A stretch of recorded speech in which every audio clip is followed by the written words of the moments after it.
I want to talk to you about the Democrats. Early polling shows who the frontrunners might be 3 years out from the 2028 Democratic presidential primary. Newsweek reports that the prominent Democrats taking an early lead include, wait for it, Kamala Harris, Gavin Newsom, AOC, and even Tim Walz's name is emerging. My goodness, they really are in a weak position. Look, do you have any faith, just listening to who's listed as some of the key players who are the top options for the Democrats? Are any of those going to work, or do they need someone else to come through? This is absolutely crazy. This is a disaster for Democrats. They've got nothing right now if these are their best options. I think probably Gavin Newsom is the strongest of those just because he understands how to adapt to this very, very rapidly changing political climate. But of that list, I mean, can any one of them pass the Joe Rogan test? And by that, I mean, could any one of them sit for a conversation with Joe Rogan and come across as relatable and appealing?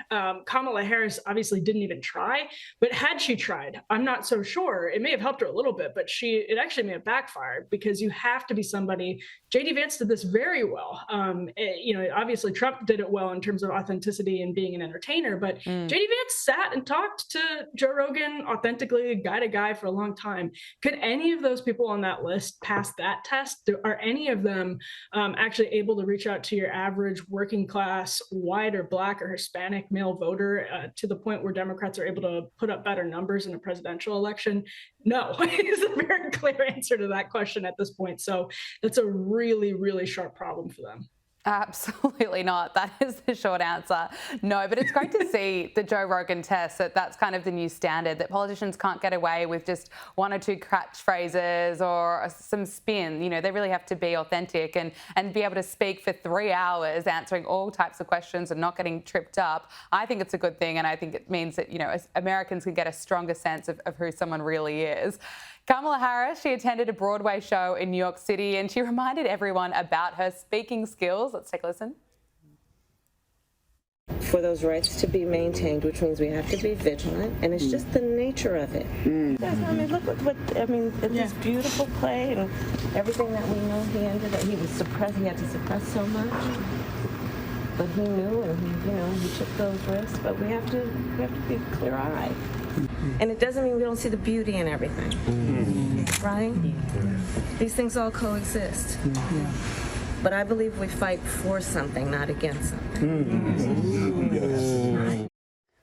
Another word salad, that's what she's known for, and that's not changing. I really doubt that there are that many people who are watching a clip like that and going, oh, she's presidential, or, wish she was in charge. I mean, what a perfect segue from the last conversation we were having about Joe Rogan, in that Kamala Harris could have sat for 3 hours all she wanted, but she still sounds like this. And that's the big problem with Democratic politicians right now, is that Donald Trump forced Republicans to put up candidates that just relate better to the American people because maybe they're more casual, maybe they're more adapted to digital media, but Democrats haven't had anything forcing them to do that.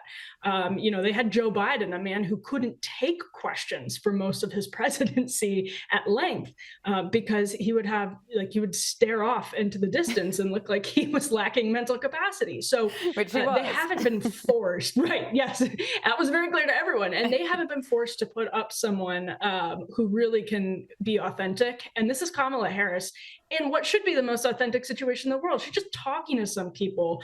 It's not even a speech. She's just talking. And she can't do that without sounding like a robot. And that's true of most high-profile Democrats because they haven't had something like Donald Trump force them to choose better people at this point. Finally, Vivek Ramaswamy appears to have kicked off his campaign to become Ohio's next governor.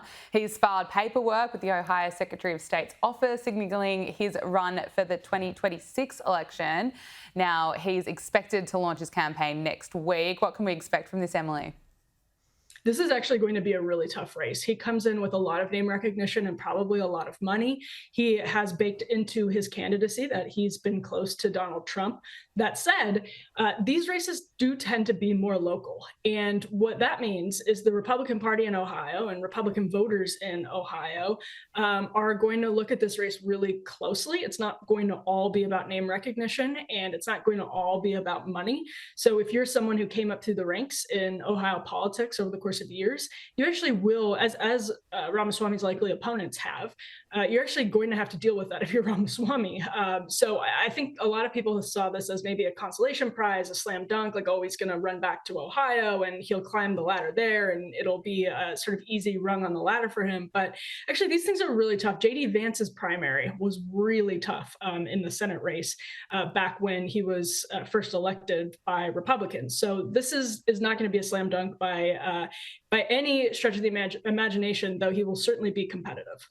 Washington DC correspondent at UnHerd, Emily Jashinsky, thank you so much for joining us on Power Hour. Thanks for having me.